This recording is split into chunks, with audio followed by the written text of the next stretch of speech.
शेतकरी म्हणतात तुरीला पाणी द्यायचं तर कधी द्यायचं? तुरीला पाणी स्प्रिंकलरने दिले तर चालते काय? तुरीला पाणी दांडपाणी दिले तर चालते काय? तुरीला पाणी ठिबकने दिले तर काही फायदा होतो का?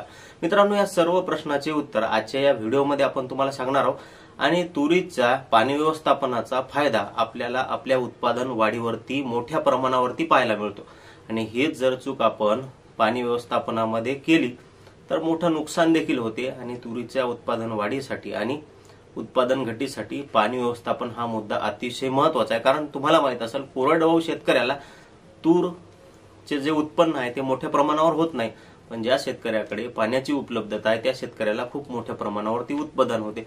काही वेळेला आपल्याला अशा पाहायला मिळालं पाणी दोन्ही शेतकऱ्याकडे चांगल्या पद्धतीने मुबलक उपलब्ध आहे, पण एका शेतकऱ्याला उत्पादन खूप जास्त तर दुसऱ्या शेतकऱ्याला उत्पादन कमी। तर इथे काय झालेलं आहे की आपल्या तुरी पिकाला नेमकं पाणी कधी द्यायचं हे शेतकऱ्याला माहित नाही आणि चुकीच्या पद्धतीने चुकीच्या वेळेला जर काय आपण आपल्या तूर पिकाला पाणी दिलं तर मोठ्या प्रमाणावर नुकसान होऊ शकते। आज याच प्रश्नाचं उत्तर आजच्या व्हिडिओमध्ये तुम्हाला मिळणार आहे, त्यासाठी हा व्हिडिओ शेवटपर्यंत नक्कीच बघा, मध्ये कुठेही सोडून जाऊ नका। शेतकरी मित्रांनो, मी आहे प्रताप बोडके, तुम्ही पाहता चॅनल कृषी तंत्र। कृषी तंत्राच्या कृषी सल्ला या कार्यक्रमामध्ये आपले सहर्ष स्वागत आहे। शेतकरी मित्रांनो, तुरीला पाणी देत असताना बरेपैकी 60% शेतकऱ्यांना ह्या सर्व गोष्टी माहित आहे, पण 40% शेतकरी आजही मोठ्या प्रमाणावरती चुकी करतात आणि चुकीच्या वेळेला पाणी देतात।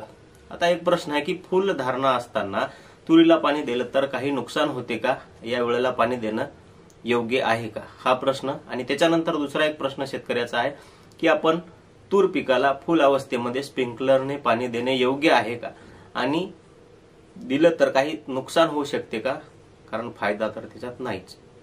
पहिल्या प्रश्नाचं उत्तर आहे शेतकरी मित्रांनो, ज्या वेळेला मोठ्या प्रमाणावरती आपल्या तूर पिकाला फुल अवस्था असते किंवा फुल अवस्थेमध्ये आपलं पीक असते तर अशा वेळेला बऱ्यापैकी शेतकऱ्यांनी पाणी देऊन पाहिलं असेल, तुम्ही कधीतरी पाणी दिलं असेल।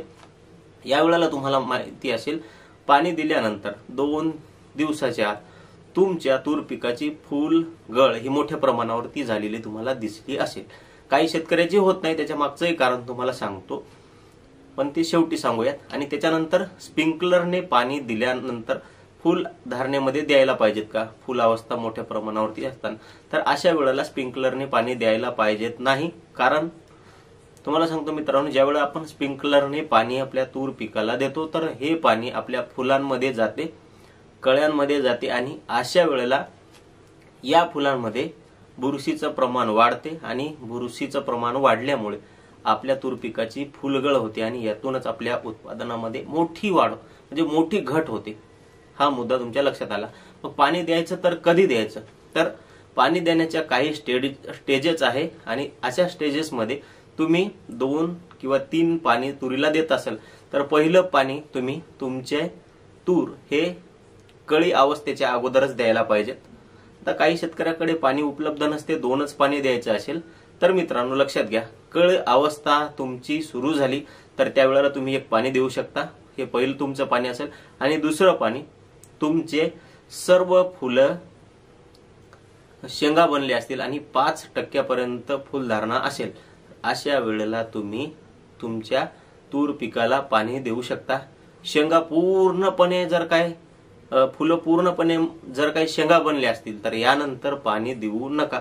त्याचं नुकसान काय होते की परत नवीन फुलधारणा तुमच्या पिकाला व्हायला लागते आणि अशा वेळेला काही शेंगा चांगल्या भरतात, तयार होतात, वाळतात आणि काही मग फुलं कळ्या असतात। तर अशा वेळेला आपण मागच्या फुलाची वाट पाहतो शेंगा बनण्यासाठी आणि या वेळेला जे काही शेंगा पहिल्या बनलेल्या आहेत, वाळलेल्या आहेत, त्या शेंगा फुटून त्या वेळेला देखील आपलं मोठं नुकसान होते। म्हणून ह्या गोष्टी तुम्ही लक्षात घेतल्या पाहिजे। पाणी द्यायचे असेल 2 तर या 2 वेळेला द्या। 3 पाणी जर तुमच्याकडे उपलब्ध असतील किंवा 3 वेळा तुम्ही पाणी देऊ शकत असाल तर एक पाणी कळी अवस्थेच्या अगोदर 7 ते 8 दिवसामध्ये, त्यानंतर कळी अवस्था सुरू असताना किंवा 5% फुलं लागलेल्या वेळेला दुसरं पाणी आणि तिसरं पाणी शेंगा भरण्याच्या अवस्थेमध्ये। कारण अशा वेळेला जर काय तुम्ही तुरीला पाणी दिलं तर तुम्ही पाहिलं असेल शेंगा चांगल्या पद्धतीने भरतात आणि त्यानंतर तुमची तूर शेंगाने एवढी वाकून जाते की एवढ्या मोठ्या प्रमाणावरती तुमचं उत्पादन वाढते। कारण आम्हाला स्वतःचा अनुभव आहे, तो सुरुवातीला एक व्हिडिओ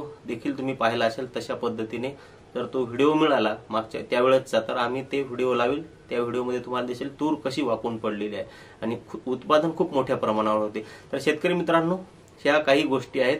आणि ठिबकने पाणी दिले तर काही फायदा आहे का? तर ठिबकचं कसं असते, ज्या वेळेला आपल्याला तूर पिकाला ताण देणंही गरजेचं असते. ताण दिल्यानंतर आपण ठिबकचा जर काही वापर केला तर ठिबकने तुम्हाला माहित आहे जो पद्धतीने आपण रानपाणी देतो, दांडपाणी देतो, तर ते जास्त दिवस टिकून राहते. पण ठिबकनं पाणी दिल्यानंतर तुम्हाला परत एकदा पाणी द्यावं लागते.